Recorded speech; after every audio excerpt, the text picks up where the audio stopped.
கோடி ரசிகர்களின் மனம் கவர்ந்த மாபெரும் நடிகை சரோஜா தேவி இப்போது நம்முடன் இல்லை என்று நடிகர் ரஜினிகாந்த் அவருடைய இரங்கல் செய்தியை பதிவிட்டிருக்கிறார்.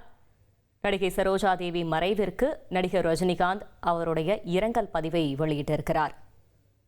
சரோஜா தேவியின் ஆத்மா சாந்தியடையட்டும் என்று நடிகர் ரஜினிகாந்த் அவருடைய இரங்கல் பதிவில் தெரிவித்திருக்கிறார்.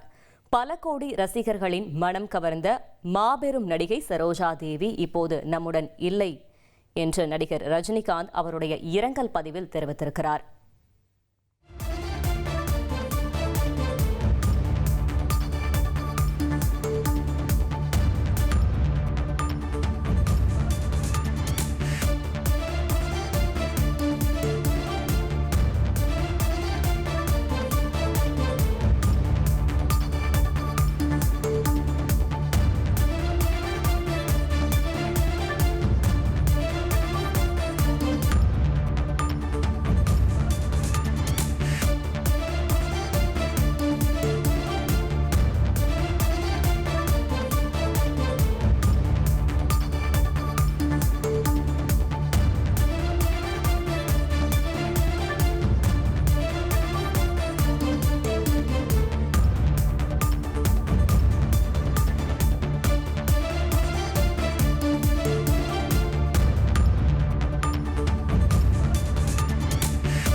ஃப்ரெண்ட் ஆக்கிக்கோங்க. தந்தி டிவியின் சப்ஸ்கிரைபர்ஸ் அண்ட் ஃபாலோவர்ஸ் குடும்பத்துல நீங்களும் இணையுங்க.